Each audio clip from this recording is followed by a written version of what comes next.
Believe it or not, this was a perfect circle when I started, and it had an y-axis and an x-axis. Both of them did, but the pen acts up when I try to trace a circle, so it looks like part of it's missing. But let me just concentrate now on the top circle.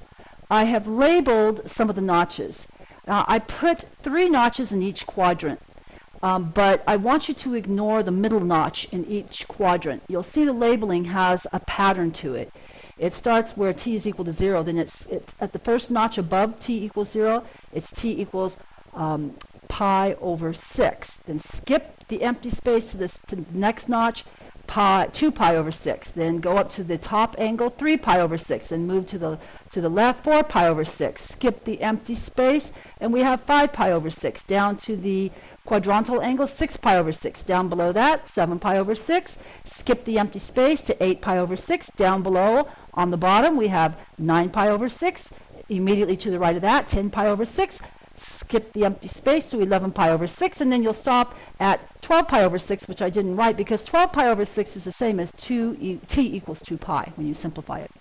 Now we're going to go in and we're going to fill in the empty spaces, the little notches where I didn't write anything. And there's a pattern to those also. It's just that there's only 1, 2, 3, 4. Well, we're going to do all the empty spaces and all the quadrantal angles, the right, left, up, down. We're going to start with t equals 0. Then we're going to move up to the empty space and write in pi over 2. Pi over 2. 4. Pi over 4. Then up at the top, 2 pi over 4. And then the next empty space is 3 pi over 4. Then to the left, completely to the left, that's equal to 4 pi over 4. And then down to the next empty space, it's 5 pi over 4. Then down at the bottom, it's 6 pi over 4.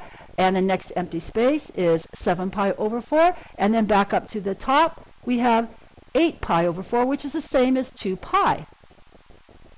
Okay, so we've marked all of the angles. Now, of course, we're going to simplify them, but not right now. We'll simplify them down below. Now, you see the parentheses I've drawn next to every value for t? Those are the terminal points that correspond to those t values. There's a pattern in those too. For one thing, every one of the ordered pairs in the parentheses are going to have the same denominator too, and until we simplify it, of course. So that means I'll just draw it as one big division bar with a 2 on the bottom, but you'll know that that means that I'm going to put a 2 denominator on each one of these xy coordinates in the parentheses. Now, starting where t is equal to 0, I want you to see a pattern in the x coordinates. Let's follow along. Now, these are just the x coordinates in the ordered pair inside the parentheses. It's the first coordinate.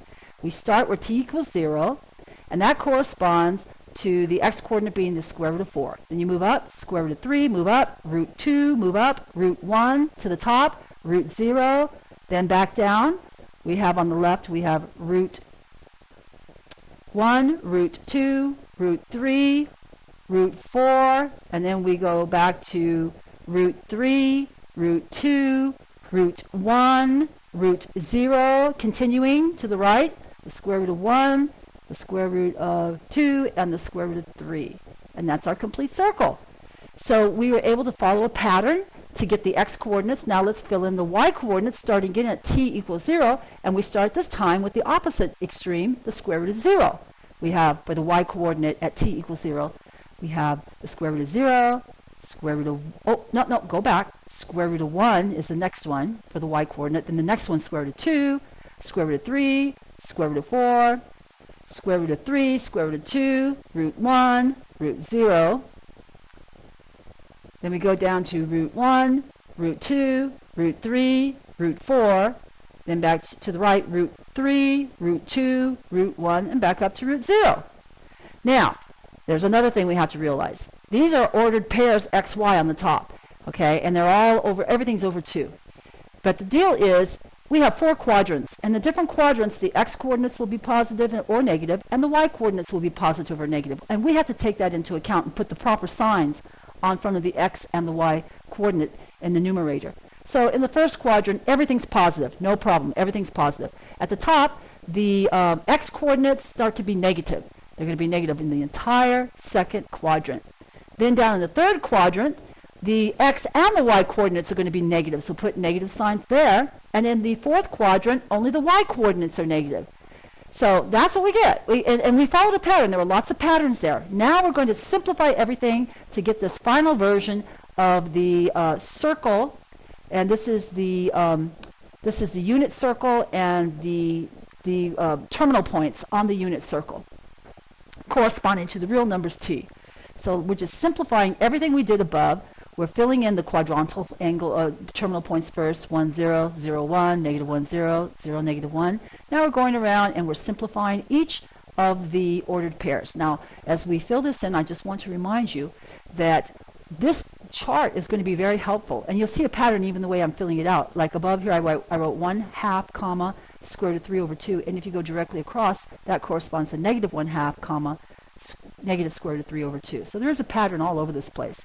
But what this tells us is that if I want to know what the terminal point is for, let's say, t equals, I don't know, t equals negative 7 pi over 6. Well, I've written it in there. The terminal point for 7 pi over 6 is the ordered pair xy equals negative square root of 3 over 2, comma, negative 1/2. And then all we have to do is use the definition of the trig functions on these real numbers for each of these real numbers being equal to sine is equal to the x, the y, cosine is equal to x, and et cetera, and we can easily determine the trig functions for any of these real numbers that are listed on the interior of this circle. And that makes us very